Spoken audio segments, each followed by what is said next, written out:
Uy, pero wait lang ha.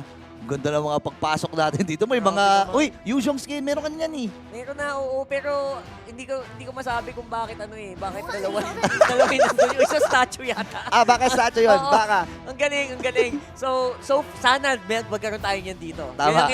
Yun ang pinaka-inaabangan ko. Right now, we are going into the draft for game number 1 and match number 1 of Wildcard Stage Crossover. Ayan, nakaban kagad. Huge respect ang ibinigay ng Team SMG sa Yixin Shen.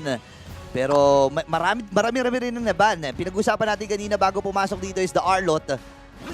And inalis na rin ito ng Imperyo. At nako, Bruno kagad. First pick Bruno. Still, man, 79% win rate. Grabe. 79%. 79. Parang halos sure win. 4 out of 5 times.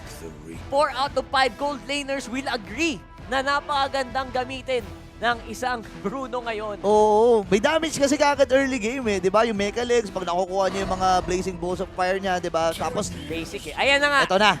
Sinasabi mo to kanina, Rakart eh, yung Teresla, pero may Paramis din nakasama. Uy, wait lang ha, hindi pa pala tapos yung mga draw. Kaya nga. Ano yan? Ay guys, nakuha Aspirant! agad yung Aspirant! Unang pindot! Ano ba naman yan? Ba't gano'n? Tingin Wow! naman yan! Wala ba tayo dyan? Hindi niya natitignan yung iba. Hindi na, wala na akong pakialam. Wala na. Ayan na yung Joy. Lumalabas na din. Oh my goodness! Grabe. Goodness gracious! Ngayon ko lang na-experience to, yung first picks pa lang. Unang labas! Na-hype agad ako dahil kay Kuya kung sino ka man. Thank you. Maraming salamat sa pag-boost ng hype namin. Pero ito na nga. Parang gusto ko mag-top up mamaya. Pero sige, okay lang. Okay lang. Itisin natin. Clint, that's interesting. Yeah. Man, that's a very interesting pick here for Imperio. Because right now, obviously, maganda na yung sagot ng ng SMG. Oo. Sige, magparamis kayo. Okay lang. Madami kaming AoE. Electrifying beats. Tas yung mga gloom. Going boom, boom, boom. And there you go, ban agad ang show ni Miko. Wow, respect uli ang ibinigay dito ng Imperyo. Pero yung Clint nga na to, no, actually nagtataka din ako eh. Kaya lang kung iisipin mo, ito yung mga isa sa mga underrated heroes, di ba? After nung rework sa kanya, di ba? Nung may mga trapping recoil na siya, may mga quick yung sumakit na yung ultimate niya, di ba? I think pwedeng viable siya dito. Skill-based hero, pero kailangan nilang ingatan to kasi masyadong malambot. For the 1v1 yan, Min. For the 1v1. Pang 1v1, Gusto tama. mong makipagsabayan sa akin, Kuya Bruno. Kailangan mong tiisin ang sakit ko. Yeah. And kaya din yung sumabay sa damage, ah. Yeah. I mean, obviously, hindi mo kaya ma-crowd control yung Joy, pero pwede mo siyang baragin agad ng damage. So, I think yung iniisip niya, baka minsan, magkakaroon ng moments na mag-isa siya and kaya niyang sumabay sa damage sa isang Joy and maybe on a Lilia and maybe kung sino man yung XP laner na lalabas dito if ever hindi man XP itong Joy na ito. Ang ganda na nabanggit mo, no? I-overload na lang ng damage kasi hindi mo na maka-crowd control eh. Oy! 'Di ba? Pero it's hammer time. Oy! Teresla ang pinaka, yan ang sinabi natin kanina, di ba? 20 times na na-pick at 55% win rate. So, medyo malayo compared sa 79% ng isang Bruno. Bruno? Kaya naman kita mo, first pick agad Oo. nitong SMG. Pero I still think na sobrang laking bagay niya in terms of setting up the fight. Maganda talaga. Tinan mo, nagkaroon na uli sila ng additional way para maka-set up Wow. with this Kufra. So, dalawang setup. Pero wait lang may digi ba? May digi ba? Pero medyo kailangan nila ng frontline eh. Tagilid tayo sa digi. Doon mo yan, lambot ng lineup nila eh. Tagilid sa digi, Wala pa boss. frontline eh. Oo nga. Pero na lang, kukuha sila ay, hindi pa rin. Kahit tanky jungler ang kunin nila dito, hindi pa rin eh. May That's kabitinan eh. Even mag-Yuzhong Yuzhong XP, tas Joy Jungle, Oo. kukulangin kayo, Min. Oo. Kailangan nyo ng medyo, medyo setup eh. Pero hindi naman siya, Command confirmed. Ano? okay, hindi siya sobrang, yeah, there you Ayan go. na. Tanky frontline, binigyan tayo, most likely Roam, XP, okay, Roam Grok, XP with the, obviously, X-Borg, and there you go. Jungle, JJ. Jungle is a JJ. The Jungle Joy. Pero kung mahala... Roger Hoy! Tol! Eto na! Roger Tol! Roger Tol! Alam mo Tol itong Roger na to Tol, malakas to Tol Pinakita na to Tol ni Aurora Tol Boy, hindi yan biro. As in, nanalo na din siya dyan. So, I love it. I really love yung yung variety para dito sa Imperio. Right now, guys, meron tayong Smart Power Predictions. Abangan nyo lang yan and use the hashtag SmartPowersM5. And one lucky commenter who guesses correctly will win a redeemable in-game code. Maganda- Remember, maganda keep your to. eyes on the poll. Sa baba lang yun. Oo, nasa Ano ba baba yan? to. Maganda. Maganda itong laban na ating matutunghayan. Yeah. Roger versus Joy. Parehas may damage. May kalambutan din ng parehas na jungle na to. Pero kasi di ba na-buff itong Roger eh. So, hindi kaya ito ang magbigay ng malaking impact para sa kupunan na to? I think so. As long as they can keep it live, I think they Welcome to should be Mobile all Legends. good. So welcome, guys. Game number 1 of match 1 between Imperio and, of course, SMG. Dami nating aabangan dito, no? Yung gold lane match-up na sobrang bira natin makita yung Clint plus the Bruno, tapos yung jungle match-up natin. Pero sabi dito ni Miko, hindi, wag nyo muna pansinin niya. Ako ang pansinin nyo. Oo. Manggugulo lang ako dito. Tingnan mo yung ginagawa nyo. Yan ang problema dito sa isang yung problema yung pagkalaban mo, Ouch. isang rock, hindi mo pwedeng hindi pansinin, boy eh. Mahapdi! Ang hirap nun eh. Iko-close line from hell ganyan eh. Oo, Masakit. Talaga naman. Talagang mapapailing ka na lang, no? Oh, tapos may damage din. At saka may anti-crowd control eh. I think yun yung isa sa mga reason bakit kinuha to ni Miko. Dahil 'di ba, daming crowd control ng Imperio eh. Kapag Oo. dumidikit siya tapos may ancestral blessing siya, hindi naman siya naka-crowd control eh. Uy, pero sinusunog dito si Marquino. Kino! Baba sa 10% yung Ayan buhay na! niya. At Saksha with the first blood. Beautiful movements here from Saksha. As in, literal na on a silver plate. Ito na yung kill. Kunin mo Hinain. na lang, inihain, smooth. Inihain. And ang mahirap dito, jungle lang nakakuha and damage jungle to by the way. So, kailangan iwasan ng Imperio na makakuha pa ng mga sunod-sunod na kill. Pero sabi ni Sasha, hindi nyo maiiwasan to kasi ako magsisimula. Ha-electrifying beam sa ginamit na niya pero wala masyadong damage na na-inflict against sa Imperio Esports. Nagsasama-sama na rin ng Imperio dito at back away na muna. Sobrang interesting because yun yung iniisip ko ng draft. Siguro, Saksha, to Joy Jungle. Alam mo, tagilid yan pag na-earlyhan. Oo. Mahirap bumawi, mahirap bumangon. Pero looks like because of that 1-0, maganda na yung trajectory nila. Yun pa lang ang laking bagay. Yep. And ngayon ang Team Imperio, sila ang nagsisimula. Nahatak-hatak nila itong turtle ng ating game. Pero nagsimula na muna si Saksha mag-purple. Sabi niya, matagal-tagal pa naman yan eh. Speaking of look at Sasa. Sasa. Nakikipagsabayan naman yung Clint ni Jordo. Diba? It's a good sign as well. Yeah, level 5 na dito itong si Saksha. First turtle ang ating game. Wow! Ngayon, mandon yung wild charge. Hindi lang nauntog doon, pero may penalty zone na isasagot din si Marquino. Ngayon, binababaran lang nila habang nagamit yung Netherrealm. Saksha with the turtle. Pero tuloy sila. Aurora makakabawi din ng isa. Papasok na si Saksha dito. Nandun yung mga dash niya. And lost insanity. Makakatapos ng isa. Si Steve din ata ay mapapatay. Double kill para sa X-Borg na to. Habang sa kabilang panig naman sa may bandang ibaba ay makakabawi si Yur ng isa. Stonks na stonks ang Team SMG doon sa gitna. May bawi naman sa baba. And yun ang importante para dito sa Imperio Esport. I think kailangan nilang aminin Yep. na aside from the Roger, si Jor lang talaga ang damager nila. So I think at the very least, makakuha man lang, di ba, ng gold. Etong si Jor. Yeah, sinasamantala nila no, na hindi sumasama si Miko dito kay Sasa and si Jor. Nasabi mo kanina yung damage nito at napapakita na kagad ng Imperio yung kung bakit itong hero na to ang kanilang kinuha. Dito ang ating score, matagal-tagal pa naman bago natin makita yung full power ni Saksha. So, may way pa ang Imperio Esports na mapigilan ito. That's true. And Sasa, isa din sa mga pinaka-inaasahan din dito. Obviously ng SMG, speaking of taking time, isa pa yan.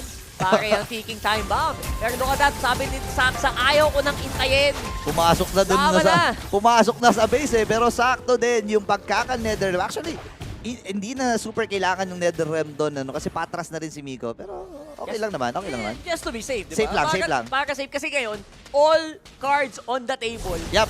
Wala. You will not take a chance, di ba? Kailangan laging sigurado. Yeah, sinisigurado pero si Aurora sinisigurado rin. Itong si Miko pero makakatakas eh. Ang bilis din kasi ng movement speed niya habang si Smooth nag-attempt na rin na kumuha ng orange buff. Saksha ay nandito na rin.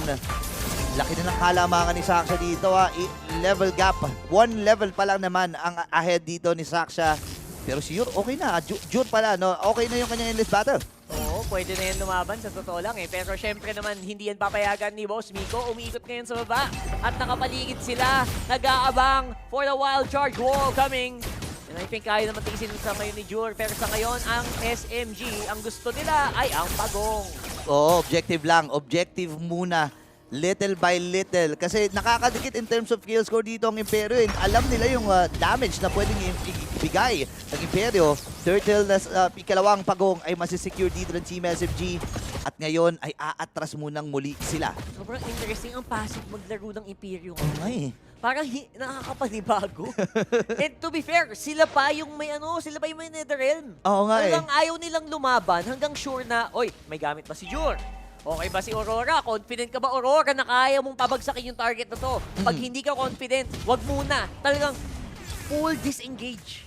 Nagiging safe sila dito. And siguro double-edged sword yun. No? Kapag kasi naging super safe sila at hindi nila napigilan si Saxa or even itong si Sasa, baka yun yung mapagpahirap sa kanila pagdating ng mid to late game. And Imperio Esports, yung ganitong klaseng composition, dapat nga early lumalaban to kasi naka-Roger ka di ba? Kaya nga That's so surprising, pero you know what? Baka may plano sila na hindi natin alam. Yup. Kaya natin yan tignan. Ayun yung plano. May Tyrant's Revenge and Tyrant's Rage! Wow! Nakapapatay agad yung jungler mula dito sa Team SMG. Habang umahabol pa, smooth dito. Wala ng Firago Armor. Papasok si Aurora. Pero doon yung Flicker and Wild Charge. Tinamaan dito si Aurora pero makunat talaga. Binababaran yung mga Angry Glooms ngayon. Si Smooth naman. Sinusunog-sunog lamang si Steve. Pero isa lang ang mamamatay at si Saksha yun. Pero sa baba, nakabasag na rin si Jur. So far, that is a big positive para dito sa Imperio Esport. Nakita mo yung bilis ng apat na miyembro dun sa taas. Nung sabi na, oh, game guys! Game. Kasi naglahog si Saksha. Oo nga eh. Grabe, tapos nakakuha pa ng gold syempre sa baba si Jur. So Imperio, dahan-dahan talagang umaangat ulit. Yun na naman yung mga pag-manage nila ng skills eh. After penalty zone, may Tyrant's Rage, Tyrant's Revenge and Tyrant's Rage na kombinasyon mula dito kay Steve. Kailangan pumigil dito ng Team SMG. Actually, kung titignan mo, wala pa rin kasi yung presensya ni Migo doon. Uy! It's si Saksha lang talaga yung napuntirya nila. Sabihin natin good read para sa Imperio kasi nag-swing sila papunta sa taas eh. Nasaktuhan talaga nila yon. Beautiful swing, pero right now, look at this. Parang hirap yatang lumaban ngayon dito sila Aurora. Parang hindi sila makapwesto ngayon. Ang gandang zone ginagawa ni Miko. Ganda ng zone. Nabugaw talaga nila palayo dito si Aurora habang si Saksha papasok na with the electrifying beats. Nagamit na rin yung Netherrealm. So go signal ito para sa Team SMG na lumaban. Kasi wala nang sign or wala nang another way para mabuhay pa at mamamatay na rin. Itong si Steve Feshin sinusunog din. Stormy na kung nabababaran yung mga Angry Glooms. Tapos si Marquino ay papasok. Hindi tumamay na yung reverse strike.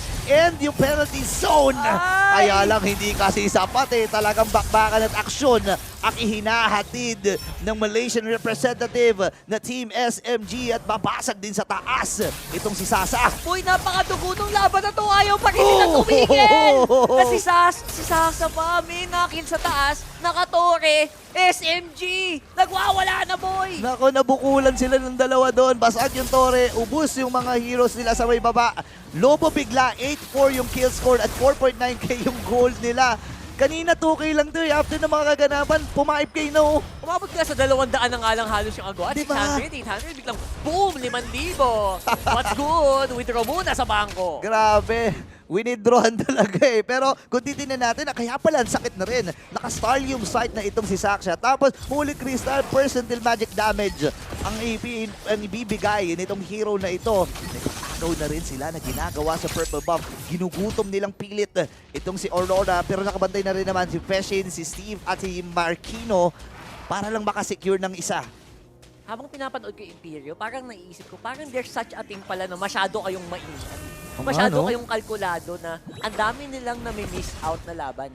Yeah. So, I'm not sure what's happening dito sa Imperial. Maybe calibrating pa sila. Pero sa ngayon, pag hindi sila nagising, feeling ko, dire-diretso ng SMG dito. Yeah, dapat adjustment kagad on the fly eh. Dapat isang pitik lang, nakita na nila, okay. Yung early game kasi, given eh, hindi na nila nakuha yung early game. Oo, And automatic na yun. yung Roger kasi early game naglalaro to. So, kailangan nilang hanapin. Kagaya nga nang nabanggit mo kanina, Lockhart, baka may plano sila. Baka may hinahanap sila dito na way. Kasi kung titignan mo yung damage, maski magically, medyo may kabitinan eh. Kasi si Patient to eh. Continuous damage to, walang instant pitik eh. Pero you know what, ika nga nila, it's not over till it's over. Let's see kung anong mangyayari dito. Imperio, 5 naman silang present dito. And ready for the fight here. Smooth, full vision kasama si Miko. Ngayon, Miko ay sumisilip lang. Andun yung Guardian's Barrier. Habang si Jur ay okay, medyo malalim yan, Jur ha. Malalim na, boy. Huwag kang sumisilip-silip ng ganyan kasi hindi nagbibiro si Miko, may flicker yan. Kaya lang hindi na sila makakapag-contest doon sa Lord. Unang Lord ng ating game ang makukuha dito ng Team SMG. Sobrang stonks ni Miko dun sa Sobra? Parang hindi wala siyang ginagawa, nakatingin lang siya. Hmm. Nakatingin lang yan, hindi sila lumalapit. Tinititigan lang. Kasi Uy, alam nila yung presence nung pwedeng ma-wild charge bigla sa mukha. Alam mo Oo. yun, takot na takot yung Imperial ngayon. Oo, magkasama kasi. Tsaka yung lineup na merong silang ganito, ano talaga, design talaga yun para magsama-sama kasi kailangan makapitalize yung Netherrealm eh. Oo, And yung, diba tayo? Ay, naku si... Ay, Uy, naku, si Jor. naku lang. Si Jor! Ay, okay. Okay, flicker. Okay, wala na Oh, nagamit. hindi Tyrant's mo Tyrant's Rage Rage. ay nagamit dito habang si Stormy naman ang mapapatay. At Sasa, kinukumpulan na dito ng Imperyo. Dalawa ang papabagsakin. Ako po. Sa Team SMG, Miko ay tumatakbo. Smooth, medyo late na ata yan. Ako, basag kagad piraga mo dyan, boss. Nagamit niya yung Lost Insanity pero may Immortality pa naman siya. Saksa rather, ay papasok sana. Pero ang kunat, Ang una. sama-sama na talagang literal ang Imperyo dito. Men, napa-audition na sila nun ha. Yung SMG literal, napa-audition na si Stormy, si Sasa, isa-isa na, medyo late pa si Miko. Pero kita mo, sa lamang na build up nila, hindi basta-basta makakil, itong Imperio. Oo. Ang kukunat. Sobrang kukunat eh. Kailangan nila ng way para maisa-isa. No? Kuha muna ng isa para sa Imperyo, para mabasag mismo yung Imperyo na binubuo nila rito. Team SMG, nakita naman nila na kaya nila eh. Kaya nilang lumaban eh. Yung mga pick-off, dun magaling ang composition nila eh. Itong Imperio din, parang konting asiman nyo na kaya, Asim no? na, asim na. Asiman nyo na, boy. Oo nga eh. Asim na kaya, boss. Kasi na. wala pa kami nakikitang asim moments eh. Minsan yun talaga yung maganda, yung mga asim moments eh. Hindi, alam mo, minsan hindi talaga pwedeng walang asim. Pag sinigang yan, magagalit yung binigyan mo. Oo, Pag totoo walang yan. asim, Totoo yan. Ako. Di ba? Ano po ba yung mga masasarap na po tayo sa Pilipinas na maasim? Di ba? basta yun. Ayun, Pag- paksiw, gano'n. Oo. Pag sa Madyo. palok, walang asim. Check mo. Baka ano yun. Di ba? Eh, ngayon, ang Imperyo, yun talaga yung hahanapin nila eh. Kasi nagiging passive ang kanilang laruan dito. I think, na, alam din kasi nila eh, or nangyari na kasi sa kanila to sa Team Lilgan eh. Di ba? Parang nung sobrang asim nila na nabigyan sila ng nabigyan. Pero ito yung ginawa ni Steve na sobrang ganda. Tyrant's Revenge and Tyrant's Rage. Tapos, napatay pa nila si Sasha. Ito, konting asim pa lang yan, ha? Oo, konti pa lang yan. Konti pa lang yan. Kaya mo, ang laki na nang nagawa nila. I feel like kailangan mo lang ng konti pang, ewan ko, risk-taking. Risk. Ay, Diba? ganda, High risk, ganda diba? nun. Ang ganda ng punto na yun, risk-taking. And sa Team SMG kasi, tinawa naman, puro mga risk-takers ang mga heroes nila dito. Yung Flicker Oo, Wild Shot, eh. sobrang laking risk nun ha. Kasi Tama. wala ka nang ibang pantakas eh, wala ka namang dash eh, di ba? Same with si Saksa, tuwing papasok yan with electrifying beats, wag sabihin mong immune sa crowd control yan. Oo. Walang sinasanto yung bawas ng clean, so risky pa rin. Yeah, di ba? Yun nga ang hahanapin. Ang ganda ng nabanggit mo, Rockhart. Risk ang usapan dito and sino ang mas may lakas ng loob na mag-take ng risk. Oo. Lalo na ito na lang yung pinakahuling chance nila para makapasok sa M5. So talagang kung risk ang pag-uusapan, kailangan ibigaw niya na to, i-all out yun na kagad. Tibay at lakas ng loob. Tibay at lakas ng loob. Okay, nahalata Ayan. ang ating kita, Ilan? kaibigan. Feeling ko, Hindi, nakwento lang naman sa akin Nakwento yun. lang ba? Nakwento Nakwento lang sa akin yun. naniniwala ako sa'yo, boy. Okay, so malayo yata ang pwestuhan dito ni Aurora. Sisimulan na agad ng SMG yung laban. Oh, pwede nila i-burst to, Miko. Smooth. Silang dalawa yung nagiging kumbaga sila yung sumasalo ng mga damage. Pero Lost Insanity, makakapatay pa ata ng isa, si Marquino! Oy! Naku po, mamamatay dito itong Teresla. Flicker and War Charge, yun yung rest na hinahanap natin. Habang nagamit na rin yung Netherrealm. Mamamatay ba si Miko? Meron pa rin naman siyang immortality rito. Habang nagbuhos na ng maraming skills, maraming mga ultimates ang na-burn doon sa naging skirmish na yon. Pero mababa pa naman yung death timer ni Marquino at aabot siya dito sa Lord na to. I think yun yung, now that we're talking about it, no, Bolito, parang yun yung biggest difference ng Filipino squads din. And Indonesian squads, Yup. hindi sila mag-iintay na sure kill. Ay. Gagawa ng paraan, kaya si Miko, kahit mag-flicker wild charge siya, mag-isa siya, okay lang eh. Gagawa kasi yun mo, yung follow sa Saki Miko, Oo. talagang alam nila na pwedeng, they can do it and kaya na i-test yung limit ng mga hero nila. Ganda nun. No? Nakita natin eh, parang dun pa nga sa pagkakataon na yun, tikang pamamatay si Miko eh. Muntikan Pero pa siya. okay lang eh. Kasi nabigyan niya ng way si Sasa at itong si Saksha na makapasok. Dahil nga na-take down kagad nila itong si Marquino at nakaset up siya. So ngayon, nakadepensa naman dito ang Imperyo. Pero basag kasi yung top and mid. And yan yung magiging alalahanin ngayon ng Imperyo dahil hindi na sila pwede mag-engage into 5v5 team fight. Maalala natin, may backdoor play na nangyari kahapon at sa Team SMG naganap yun. Ito yun. Fresh pa sa alaala Fresh yun. pa. Fresh pa ang inyong ginawa sa amin. At ngayon, ang SMG naman di na babayag sa ganoon. Alright, si Steve dito na papligad kagad gamit na yung Netherrealm habang itong si Miko sinasalo lang. Humahabol pa itong si Veshin. Tinamaan siya ng mga normal dito. Masakit na rin yung mga sipa ni Sasa. Ngayon, walang mamamatay. Pero si Veshin, available na rin yung kanyang Holy Crystal, ha? Oo nga eh, parang game na to, Minig. It's Laban go na. time na eh. Go time. It's go time. At the very least, for Imperial Esport, hindi naman nabasag yung inhibitor nila sa baba. At yung Lord, nandun sa taas nag-i-spawn. So, pwede lang i-shove na lang yung top, no? I-direction lang yung top para hindi nila alalahanin yung possibility of a backdoor. Siguro yung mid na lang.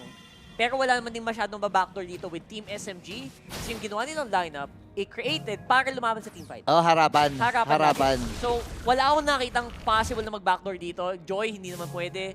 Si Sasa naman, medyo sobrang vulnerable niya. So, I think it will all boil down doon sa magiging team fight around the Lord dito sa 42nd mark. Oo nga na. Actually, kaya ako nasabi yun kasi kapag, di ba sila Benny Cutie, si Benny Cutie kasi kahit ano gamit kahit Leslie bumabakol. Pero ngayon, tinamaan dito mo dyan, Steve kagad!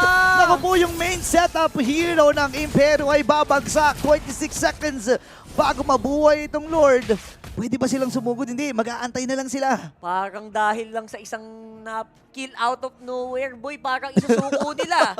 Isusuko yata nila ang Lord. Naku, ang tagal nito, 20 seconds. Pangatlong Lord to, boy. Medyo ma-update na yan. Makate yan, boss. Oo. It's either sa top or mid pa pupunta yun. At ngayon, ang Lord ay available na. Pwedeng bilisan ng Team SMG ito. At tama ka nga doon sa sinasabi mo. Wala na silang, wala na sa isip nila na mag-contest. Ang gusto nilang nila dito, ilaban natin under the base. Yep. Straight up team fight here para sa Imperio. May mga posibilidad pa naman na pwede talagang sila ang makalamang. Pero kita mo naman itong SMG, hindi sila takot. Hindi sila takot pumasok, hindi sila takot na pumake off. Lalo't may lineup sila na napaka-durable din in certain situations. Lalo't ngayon na sila yung lamang 8.9k gold din halos. Ang kanilang lamang. So talagang ahead sila, most of their heroes. Ahead by items talaga. Yeah, and ito, risk na naman to para sa Team SMG. Actually, if ever man, worst case, na maubos ang Team SMG dito, okay pa rin naman kasi hindi makaka one-way push. Dahil kompleto pa naman ang kanilang mga tore. Yan ay risk muli na kanilang bubuin. Team SMG, nandito na yung Lord, ha? They're gonna have to throw everything in the line para dito sa team fight na to. Sino magsisimula? Naku po, yung Flicker, Tyrant's Rage, patay kagad dito si Stormy, pero bababara nila. Habang inadali na gamit na, pop yung emo dito ni Smooth. Flicker, ginamit na rin ni Jory, nahabol nila yung Flicker again from a Fishin. Pero bawas ang kanilang mga buhay doon, yung risk. Sinalubong ng Imperio, anong risk? Yayakapin ko kayo. Yakap, diretso, at hindi na nakapag-react ang Team SMG Stormy. Hindi nga niya nagamit yung black shoes yata niya. Yun nga eh. Napakabilis sa pangyari. Oo, may Tyrant's Revenge kasi na inabutan eh. Tapos bago pa siya makapindot ng kanyang black shoes, na-burst na kagad siya. And yun yung potential ng lineup na ganito ng Imperio at pagkakataon nila na makaabante at makahinga. Ito na ba yung mythic comeback na ba to? Yan na yun. Ito na yata yun, boy. Possibilities endless na para dito. Pero syempre, malaki yung lamang ng Team SMG. Kompleto pa din sila and pwede pa rin silang mag-engage sa team fight. So, pagalingan na ng pumitas, Burits, no? Oo, pagalingan pumitas, pagalingan pumindot. Ito na yun eh. This is it. Hindi rin naman biro yung pinanggalingan ng Imperio. Tandaan natin sa Latin America na region, ang daming malalakas dyan. So talagang batak din tong team na to. At nakikita natin sa way nila na mag-react doon sa defensively. Alam nila yung ginagawa nila eh. Exactly. Kita mo, dumidikit na din yung gold nila. Yung si Jork, pwede na lumaban to. Oo nga, no? Uy, bumili na rin ng si Halberg. Kasi nga naman ang kukunat eh. Tapos may sustain pa eh. So aalisin yung sustain. Immortality din para dito kay Aurora. So another way para mabuhay siya or way of survivability if ever man. Kasi 30 segundo na lang ay mabubuhay na itong Lord na to. Here we go. 25 seconds para sa setup. Nakita natin kanina yung SMG ay nakakuha ng pitas. And from there, nag-libre ang Lord nila. Papayag kaya ang Imperio na mangyari ulit yun. Nauna kayo si Marquino, si Aurora at si Jor ay malapit lang. Fishing for the safety. So talaga namang kompleto sarkados pa ang Imperio sa ngayon. Si Steve may pinaplano si Steve dito. Kaya lang kasi risky yan. Masyadong malayo yung mga kasama mo, boss. Nakita yata. Si set up ka mag-isa dyan. Nako. Lumayo ka muna, Steve. Ay, Nako. Steve! Ay, nabangga! Ikakat siya dito. Nako, delikado ata siya. Siya ang planong i-burst. Wala rin siyang immortality dito. Ngayon, makakalayo at makakahabol din ang Imperyo. Pero si Steve talagang i-burst ng Lea Tyrant's Revenge na gamit habang yung wild charge din. Miko dito ay lumalayo, nakadikit lang din sa may pader. Para sa kanyang Cesar Benji. Pero may 1v1 pala na nagaganap sa gitna.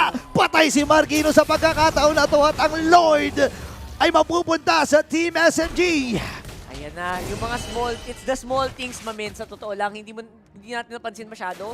Yung wild charge ni Miko na nag-cancel dun sa Tyrant's Rage nitong si Steve. Na napadali yung laban dun sa taas, that means na napaka-open bigla ni Marquino doon sa gitna. Yun nga, napunta lahat yung atensyon ng Imperio Esports doon sa taas. Not knowing na may 1v1 palang nagagalap doon, Marquino at itong si Smooth. Tandaan natin, naka-impurage din to eh. So Oo. talagang may damage to. Pero Ay! speak of damage, Ay! at yung Tyrant Jimmy. Pero nagamit yung Wind of Nature. Sasa dito nakaka-free hit lang. And Steve ay tumatakbo. Nako po, free hit sa likuran. Itong si Sasa, pop yung emo. Pinantay pa nila yung Winter Bye Tragedy na time! tinitigan.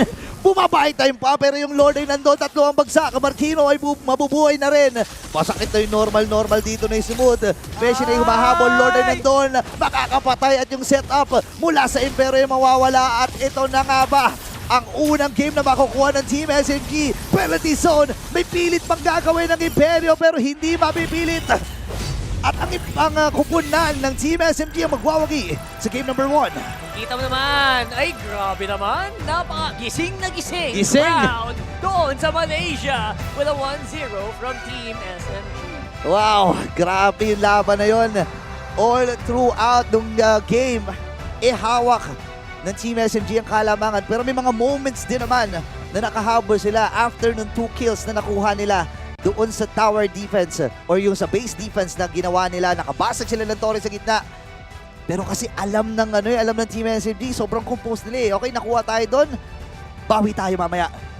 So far, it's impressive yung ginawa dito ng Team SMG. Napaka-relentless nila maglaro sa game na yon na parang hindi yata masyadong naghanda ang Team Imperios, yung itsura nila. Pero obviously naghanda naman yan. Pero right now, parang naging reactive sila most of the game. Yeah, hindi nila in-expect na ganito yung kakalabasan nitong laban na to. Actually, kung masasabi natin na naganda naman sila eh. Di ba? Nagtanggal For sure. sila ng mga show Oo. ng mga heroes dito ni Miko. Pero nakakalimutan nyo, may crack pa ako, may setup pa ako at sa Pilipinas pa lang ginagamit ko na to eh. Di ba? Baka nakalimutan nyo, dating teammate yan ni Garak Mamba. Crack Mamba Baka nun. may napamanang something, di ba? Oo nga, no? Kung yung talim ng tusok ni Carl TZ ay naipamana kay Kyle, baka yung Mamba mentality. Mamba mentality. The Grak Mamba mentality ay naipasa din dito. Pero sino nga bang MVP? Right now, Ay, sinusunog. Paano ulit, boss? Paano? Isa pa. Ay, wala. Okay lang. Si Smooth, man. Smooth. Ang linis. Ayoko na gamitin yung pangalan niya, masyado ng smooth. Ang smooth ng ginawa niya. Smooth. Hindi. Ang linis. ng ginawa niya, mamen. Kasi 5-0 and 7, imagine mo, nilaro lang niya yung Firaga Armor. And sa estado na to, yung Team SMG, ang risky pa maglaro. Oo. Ang nila, sobrang isasagad nila yung buhay nila hanggang gabuhok na lang ang matira para lang makakuha ng advantage sa bawat team fight. Yun ang kaibahan. At nakita din natin na alam ni Smooth kasi kung paano yung itemization eh. Anti-kirats kagad ang kinuha niya. Matik, Kasi oo. majority ng damage na manggagaling dito sa kupunan ng Team Imperio physical. Diba? Nasabi ko nga kanina na may kakulangan sila dahil yung mage nila dito is the Faramis. Ghostbusters lang, di ba? Oo. So, overall, I would say, gamit din niya yung new and improved War Axe. Siyempre. So, basang-basa ni Goya Smooth ang meta dito. Oo, emo, tapos may sabi ko nga, 'di ba, medyo may kakulangan sa magical. Sabi dito ni Smooth, hindi, kailangan ko pa rin respetuhan yan. Oo. Mag-aati na shield pa rin Just ako. to be safe. Oo, Just para to be lang safe, para epas lang. Grabe. 'Di ba? So ang ganda. And hindi lang siya pati yung buong kupunan ng Team SMG. Napakaganda ng inilaro dito. Tama. May mga solo kills pa nga na nangyari sa baba. Na parang nakita natin na medyo nalulugi ata itong si Sasha kasi na-solo kill siya ni Jur.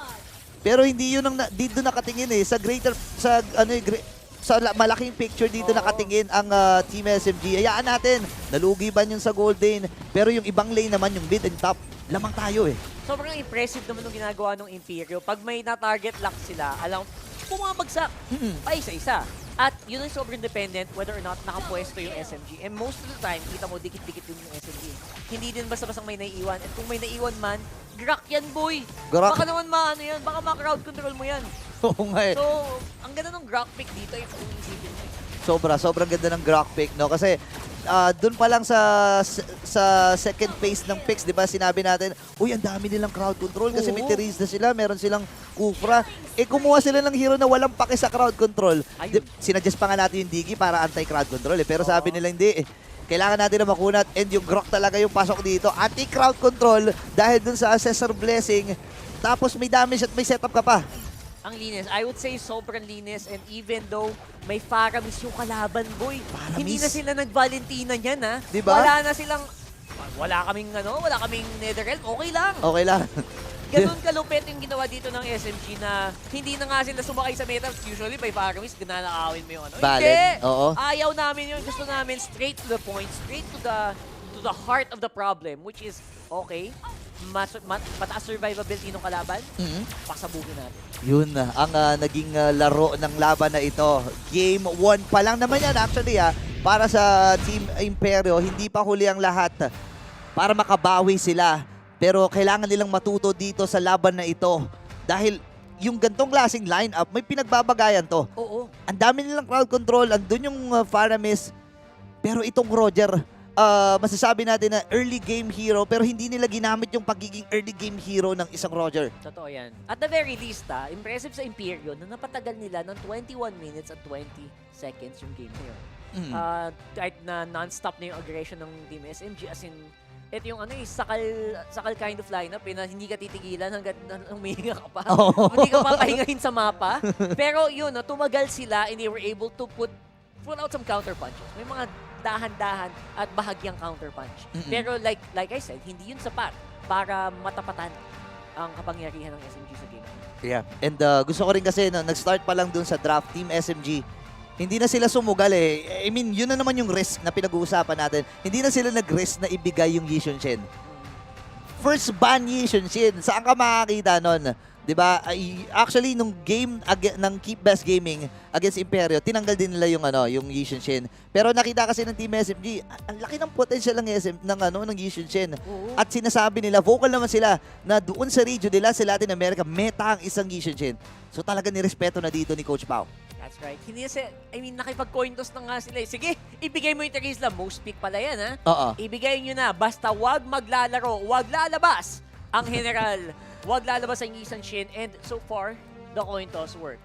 The last general. The last general hindi nakapaglaro sa game na ito. Yun nga, no? Tsaka kung papansin natin in terms of the emblems, sa Aksha din kasi, naka yung Pure Rage eh. So, sabihin na natin na medyo malambot talaga ang isang Joy. Pero kasi yung anti-crowd control na mechanics na meron siya, ang nakakapagpaiwas sa kanya doon sa way ng Imperio na makakuha, no? Tapos ang mahirap dito, may pambasag din kasi sila ng Netherrealm. Oo nga eh. 'Di ba yung mga sabog mula kay Stormit, ang bilis niya maka-backup. Remember naka-agility to tapos naka-wilderness blessing, 'di ba? Tapos instant kagad yung pagbasag ng Netherrealm. And ang mahirap doon, minsan natatrap ka pa dun sa Netherrealm, pag nabasag yon, magi-stack up ka pa, 'di ba? Parang for 1 point something second, tatayo ka lang doon and pwede kang open target ka ng mga kalaban mo. I think isa yun sa mga tinake advantage ng SMG. Nung nakatayo ka lang, tapos sige, eto, ang dami naming bawas. Baka makaiwas ka dito sa Gloom. Actually, sobrang underrated ni Stormy sa game na yun, 239.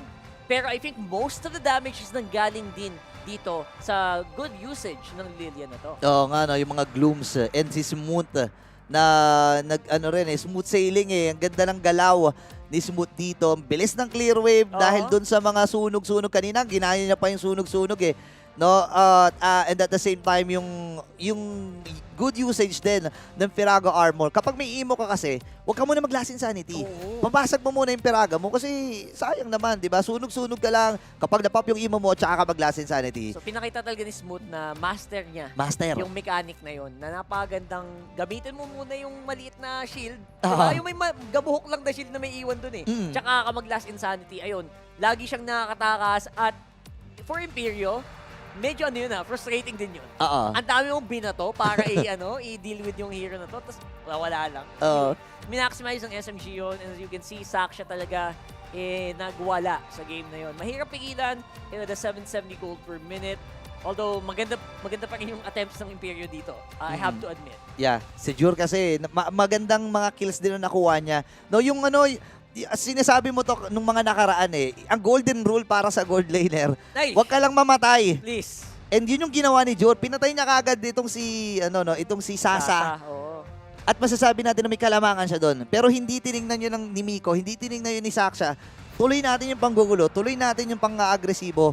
At yun yung nagbunga yung kanilang ginawa. Kasi si Jor, hindi na siya makapag-focus dun sa lane niya. Sinasabi niya kasi, okay, kailangan nila ng tulong ko, kailangan nila ng damage ko. And dahil doon, nakalamang ang Team SMG. Tingnan mo yung damage, diba? And yung team fight participation, diba? Sobrang taas din ng para dito kay Smooth. Imagine mo, XP laner pa yan. Hindi biro yung ginawa nila doon. Kasi right now, obviously, magagawa, alam mong kaya mong tanggihin yung bawas. Kasi bumabalik lang eh. Napapabalik mo lang agad. So, yung grasp nila sa gamit nila ng mga hero is very impressive. At the same time, same naman dun sa kabila. Si Steve, okay lang naman eh. I mean, pag ikaw ay isang ganito, Kufra, kailangan mo talagang magtumalon-talon. I mean, siguro napapa-hold back sila and napapa-hold back din si Steve.